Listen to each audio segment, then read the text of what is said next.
You are watching the Jennylyn Show, and I'm Jennylyn Gleave, your host. And tonight, I am bringing you the Bay Area's best matchmaker, Amy Andersen of Linx. And I am so happy to share what she's doing here in the Bay Area with you, because if you're someone who needs this type of service, you would know where to find her.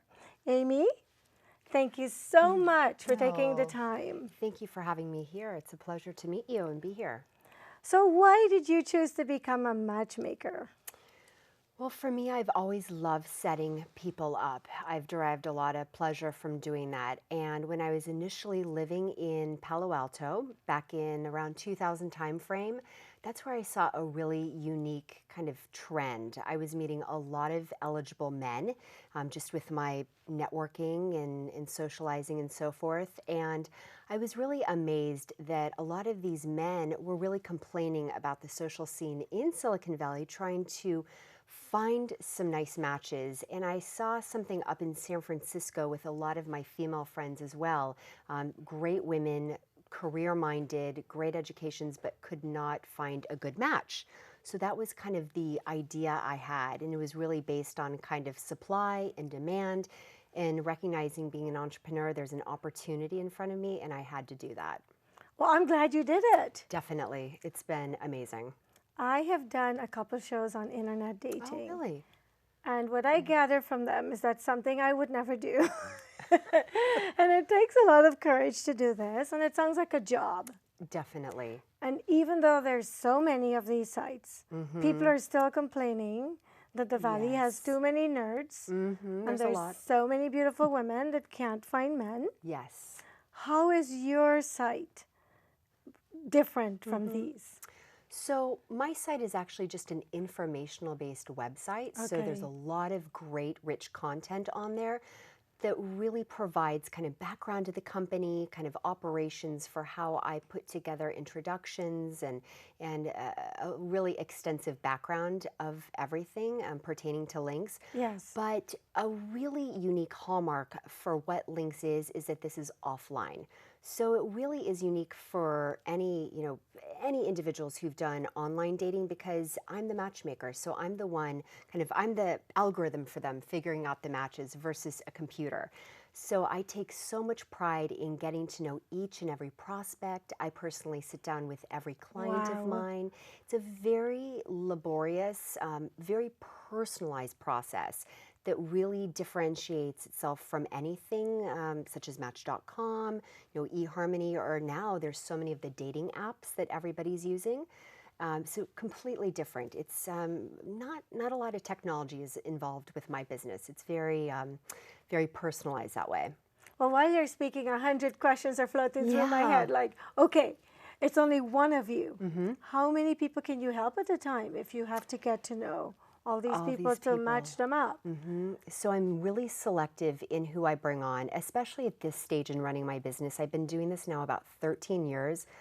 Like somehow the time has just flown by, literally in the blink of an eye. It really has. Yeah. So I have gotten really kind of in a nice, I'd say, kind of cushy position where I'm able to kind of pick and choose who I want to work with, like really individuals that I feel and that communicate to me are genuinely ready for this next step in their life, being there looking for a monogamous, healthy, loving relationship and commitment. So to answer your question, I take on select individuals, just a handful every month, because otherwise I would be completely inundated and really not able to deliver exceptional service to them if I was working with everybody. And I do have to turn a fair amount of business away just because I simply cannot, as a small business owner, sustain that and be able to represent everybody. That's completely understandable. So I'm single and I want to meet a guy. Okay, and wonderful. I come to you. Then what happens? So typically, I'll take you through the process. So usually you would be referred in by somebody that I know. So this is referral based. I actually don't do any advertising. Oh, So that's kind of the first step, would be a referral from somebody that I usually know. It could right. be a friend, it could be a former colleague, a current client, a former client. So that's kind of step one. So right there, it's kind of for me based on trust. So I'm trusting whoever referred you in that, okay, you're going to be probably a great fit for Linx. So beyond that, to take you through the process, you would do some pre-screening questions. So my pre-screening questions are really a good way to ensure that you are kind of adhering to the overarching standards of what is Linx. So specifically, I'm looking for individuals who are educated, who lead robust, interesting, dynamic lives outside of career. So definitely, having a job that you feel good about, but importantly also doing things outside of career. I want to see that you lead an interesting life, because I've learned that's what my clients are looking for. Right. And then also just being healthy. Of course, there is a sliding scale for what healthy is, but I don't work with smokers, so that's kind of I think just a baseline for that. But beyond that, just, eating well, taking care of yourself, because again, that's what my clients tell me they're looking for. So that's kind of the basic pre-screening questions. And then beyond that, if I feel that there's some synergies there, I would invite you to sit down with me and we'd get to know each other. And this is way before we even discuss membership. So it's really what I would consider in the preliminary stages, like a little baby meet and greet. Right. Because you might realize you're looking for a much larger company, or maybe you're looking for a company that has matchmakers in multiple cities because perhaps you're traveling for work, and so that would be more desirable for you. But if you realize you're looking for a really niche, unique business in the heart of Silicon Valley, this might be the right answer for you. Then beyond that, there's homework involved. So there's an application. So I kind of consider it like an application for grad school for love. So there's a lot of Wow. questions on there. I'm asking about your past relationships, the pros, the cons. And then the fun part is really defining what you're looking for in a match. So kind of your wish list, and talking about that with me and coming back for another interview. So there's a lot of steps. A lot of steps. What kind of success rate have you had? So success for me is kind of a multi-tiered response. Really, I would say just from the very start of working with somebody, kind of the minute he or she walks through my door and becomes a client of mine, they've really substantially increased their odds of meeting somebody due to the scrupulous kind of process, the vetting, and just kind of the unique methodology of what is Linx. But way kind of beyond that, I would say, on a very simple level, typically when I set two people up and they go out for a fun date, usually they report back to me that they're going out again. So for me, as a matchmaker, that's kind of like, yes, okay, they like each other, they're Right. going out again, like very good. Let's see, if that chemistry develops further. I currently have multiple couples in exclusive relationships. There's been a lot of marriages, lots of babies have been born, and no divorces yet. Wow. So yeah, so I'm very proud of that actually. In 13 years, no divorces. You're doing something right. Yes, match by match, I'm trying. So have you ever set up two people and they've gone out and maybe went on a second date and then they decide maybe not so much? That happens. That definitely happens. So a big part of my job, kind of beyond that of matchmaker, I have really kind of recognized in the past few years just how important my role of confidant, really advisor, kind of coach, friend is for my clients. So in those cases, usually I'll kind of paratroop in and give them advice, and they know that they can always talk to me in a confidential way and use me as a sounding board and just kind of solicit my my feedback, my advice to help kind of guide them and really allow them to kind of stay on the course towards ultimately finding that relationship. So for people that might want to give up so soon, I would talk to them and I'd try to understand what's going on. I find that this occurs a lot with people who have been very accustomed to high volume online dating. So people who've been doing, multiple online dates, they're used to kind of that quick turnover, hot, not, more, they just, more men, more women. I mean, it's like an addiction almost. And so, but they're very quick to give up. And so often I find when I remind them that, this person is really meeting a lot of the criteria and the metrics you're looking for, why don't you go out just one more time? That's when sometimes in those situations, that individual will have like a moment of kind of clarity and say, okay, maybe there is something here. But other times, it's just not meant to be, so we move on. We definitely move on. And so can you just set them up with other people? Or you don't Absolutely. just dismiss them. You just keep setting them up. Absolutely. Right. It would really depend according to their contract. So I customize all levels of membership, and it would depend on the number of introductions that client has. So let's say kind of, a basic minimum type of premium membership would give a client 8 introductions. Oh, okay. So again, it's a relatively small number, all things considered to, let's say, online dating, where you could go out with 8 people in 1 week. But to answer your question, yes, I would read that feedback. I'd talk with you. I'd understand what's working or not working.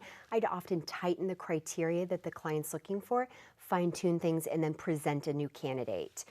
So my kind of matchmaking methodology is very deliberate. It's really slow, actually, and it's really thoughtful, where I always present you with an idea. Okay. I never kind of force a match. I never say, you've got to meet this person. Of course, I'm going to showcase my enthusiasm when I'm really excited about a potential match for a client, but I really want to make sure that you are genuinely kind of edge of seat, like, wow, like I really want to meet this person, versus lukewarm, having reservations, anything like that. It's just, I've learned it's not worth it to push if somebody is having some resistance. All right. So after you've done all your homework and you think, okay, these 2 would be a good match, then you introduce them. They go off and they do their thing. Yes. And then they either come back and say, oh my gosh, this person was great, and then they go on dates. At what point do they decide, okay, Amy, we don't need you anymore? Because I know a lot of people who've done internet dating and they've been doing it for years and years and years, and I say, you can't find somebody in all these years. And I have been told by some people that for them, it's like a menu card. And they just don't want to eat chicken all the time. I've been told this. Yeah, I want a steak, I want a drumstick, I want fish. So with your situation, it doesn't allow this. Right. There are those also that are gold diggers. I think they're male and female gold diggers. Definitely, it goes both ways. If you spot this in someone, what do? I move on. You tell them you're not taking them? Yeah, no, definitely. And that's a large reason why I'm doing the kind of mini meet and greets in the preliminary stages way before we go down kind of the matchmaking membership route, just because I really want to make sure somebody is in this for the right reasons. I have learned that that is what my clients are looking for. I mean, that's just very important. And on that note, women have skin in the game. So they are contributing financially to participate in Linx, which is very important, and that's what these men in Silicon Valley are looking for as well. They want an equal player. They want somebody who sees eye to eye with them, who has worked hard just like he's worked hard, but so he also knows that he's with, she's with him for the right reasons. That's really important. So gone are the good old days where a man who's making a lot of money is just looking for a nice, cushy woman to stay home and have kids and keep the house nice. That's over. You know what? It's kind of a little bit over, I think. Really? Yeah, at least in this area where we are. And I think that is very indicative of this region, I think. Now, if I were operating this business elsewhere, in the United States or internationally, it would be a very different ballgame. Yes. But here, so many of these men are looking for, let me digress. A lot of these people are looking for kind of a sprinkling of tradition. So there is definitely that where, she wants to have kids and raise the kids and maybe be at home for a little while, but also he has a really modern outlook too. So he's looking for a woman to challenge him intellectually, and that's what a lot of these men tell me. So by, I'd say a lot of standards, they really are looking for this equal. Which is refreshing, which is wonderful. I mean, it's a very kind of progressive 2016 approach to dating, which I love. It's when so many men keep telling me this, it really is just kind of like this, universal message that I'm hearing. But that's not to say there's not wonderful elements of traditional. It's more kind of a flexible schedule, I would say, when they become married and with kids. A lot of guys, frankly, tell me they want to stay at home with the kids and she can work. Guys? They want to be Mr. Mom. I know a few Mr. Moms. Yeah, I'm like, okay, if it works for you, if it works for you. Yeah, because you always grow up feeling or hearing or seeing women in that role. Because apparently women are more nurturing. Right. And we bear kids, and so we have that maternal thing. Yeah. But it's nice that men are wanting to do this. So here's what I find confusing. In the Silicon Valley especially, living here is such a rat race.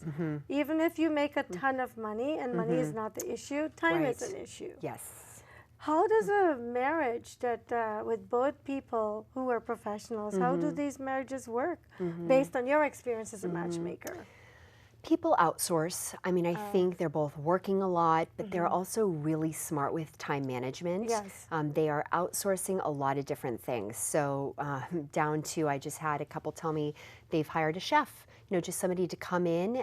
Certainly this person's not living with them, but just outsourcing dinners, something that requires a fair amount of time. If you're, adding the time it takes to figure out the grocery list, physically go to the grocery store, stand in line, buy the groceries, come back, cook, clean the veggies, all that stuff, you're looking at maybe 2+ hours. So this couple said, we're going to be really smart with our time and have kind of the maximum time together as a couple in the family unit and outsource a lot of things. So, fitness training, they're outsourcing the cooking for, dinners so they can be together as a family as well and spend that quality time together. So that's kind of what I'm seeing as well. Certainly there's a cost to that, right? Right.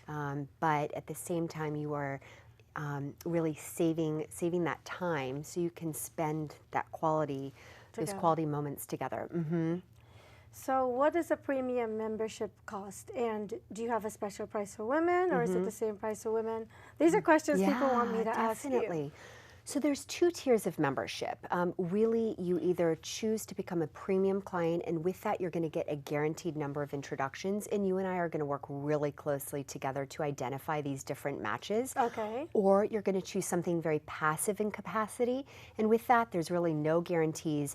You've been vetted by me, I've met you in person, I've kind of put my stamp of approval on you, but you're really passively in the database where there's no guarantees. So to answer your question in terms of pricing, for the really passive level that I call match applicant, that's $200 to participate. So you might never get matched, but the truth is I actually don't work with people pursuing that program unless I know that I could probably match them, because otherwise it's a waste of everybody's time. Right. So that's a very modest amount. And that works for a lot of people who just can't stomach the idea, or maybe they're not even in a position or need of getting a guaranteed number of matches, which starts at $25,000. Okay. So $25,000 guarantees you a partner. No, $25,000 gives you 8 matches. 8 matches. Yeah, I wish I could be kind of a genie and say, okay, I'm going to find you your husband. So out of 8, gosh, you got to be able to find one. Yeah, hopefully. I really try to ensure that people are ready, right, where the timing is right. But my vetting process does weed out people where they realize they kind of have a moment of catharsis and, just introspection saying, I need more time, because they know that this is really high stakes dating, emotionally, financially, and they want it to work. They want those results after those 8 matches. They really want to find somebody. So in some cases, this just happened a couple of weeks ago, a guy said, I really respect your processing me, but I'm not ready with going through divorce. So I said, give it 6 months, give it a year. I'm going nowhere. You come back when you're ready, because he wants it to count, because otherwise, people definitely would be disappointed. So somebody who's paid $200, would somebody who's paid $250,000 be interested in meeting that $200 person? Or do they see I can't help asking. Or do they see this person as less of an equal? You know what? I tell people in that case, don't talk about the finances, because that's not very romantic, right? But, for my VIP clients, this is somebody who's paying even, beyond the $25,000. They can be paying the $50,000+. These are people who are signing up to be part of Linx because they see the value in me recruiting for them. So Okay. they don't want to limit their search to just current clients, whether those individuals are paying the $25,000 or maybe less, or the $200. They want me to kind of find individuals and really cherry pick people who are completely out of network. And I do that through a wide range of different techniques. So in those cases, they know that that person probably has not even paid anything. Now, I've met that person, they've signed some legal, forms and done a little bit of paperwork and homework for me, but that particular VIP doesn't even care about the money. Money's not an issue. It's like, find the right match. If that match lives in Timbuktu, introduce me to that person, How would you find the Timbuktu people? Facebook. Yeah. Oh, this is awesome.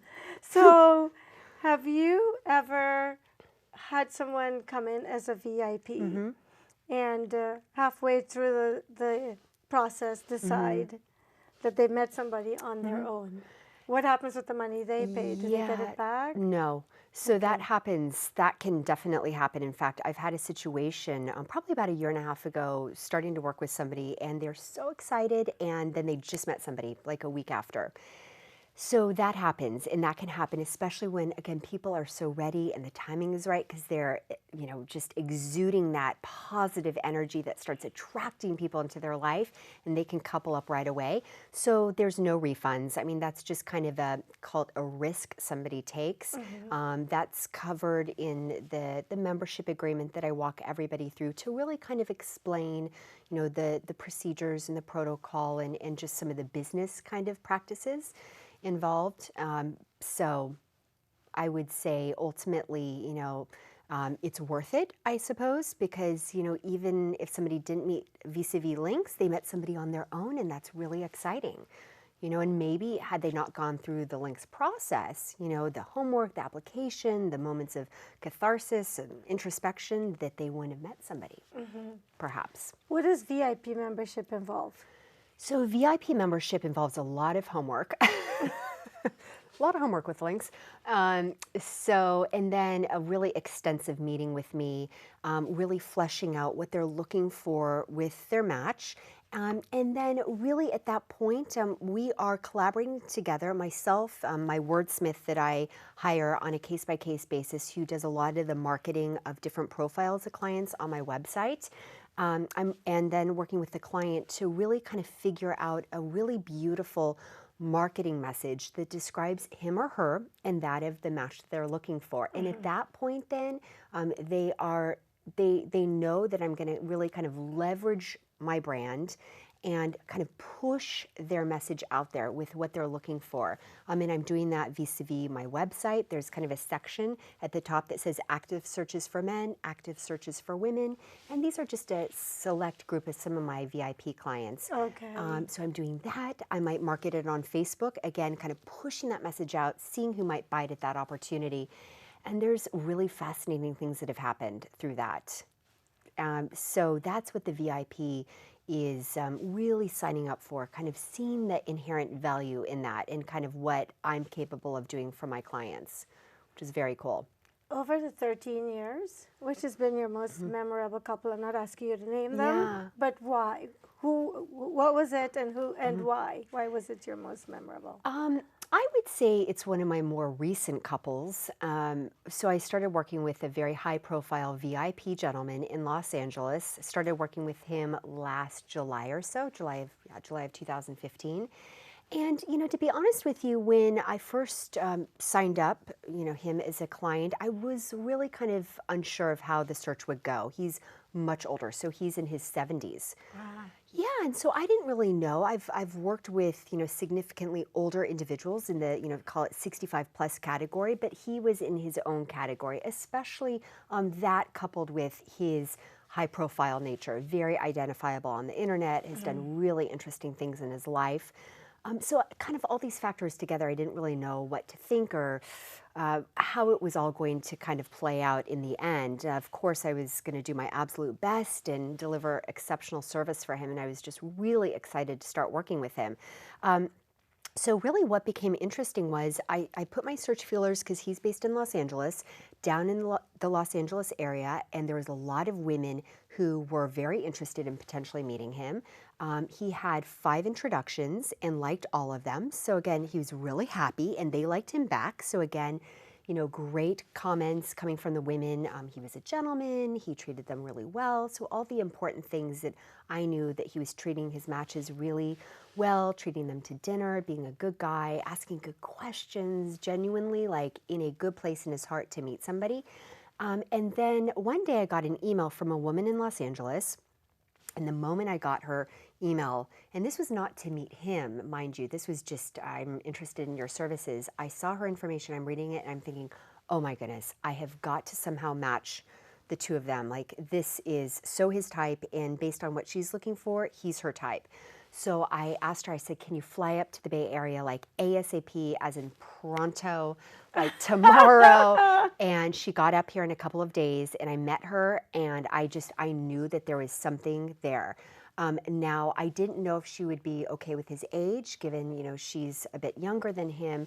And she seemed really open. And at the end of our mini meet and greet, I said to her, I'll see you at the wedding. And I've never said that to anybody before, but I was that confident that this was a sustainable, amazing match. Matched them, and they first had their date, I think, very first date was early October. He proposed 5 weeks later. Flew her to New York and was like, I'm going to get you the biggest rock in the world. And she's like, awesome. Okay, thank you. So they picked out the stone together and proposed over Thanksgiving, and they're getting married in June. So that for me is just kind of like, wow, like it really worked, and I had no idea, and just so, so exciting.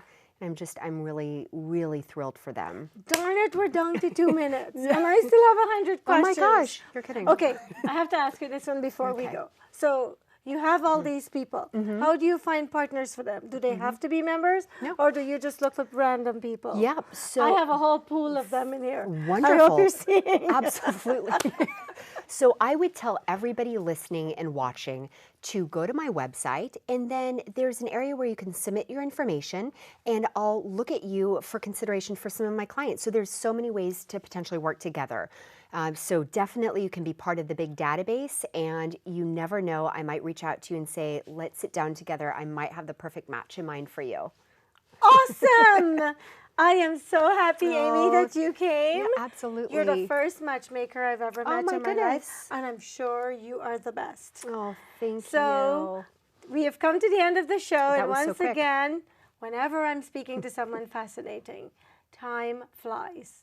Amy, I think what you're doing is wonderful. Oh, thank you. I'm someone who personally does not believe in dating sites, so it's great that you're an alternative for people like myself who doesn't want to deal with the internet dating. So once again, thank you for spending time watching us on the Jennylyn Show, and hopefully you'll be contacting Amy. What's your website, Amy? It's www.linxdating.com, LINXDATING.com. And we will all live happily ever after. Oh. Thank you, Amy. Thank you. It's a Thank you. That was great. I'm really happy to learn about your organization. Thank you. That was wonderful. I went love by that so last quickly. story. I know. It's really cool. It's really amazing. Cool. It was very, it happened so quick. So quick. So I know. Well, there's so many people too who just don't know where to meet the people. Yeah, you know, no, it's just like definitely. they It's have really... I know a lot of really beautiful women. Yeah, and it's like the majority of the guys here are so nerdy.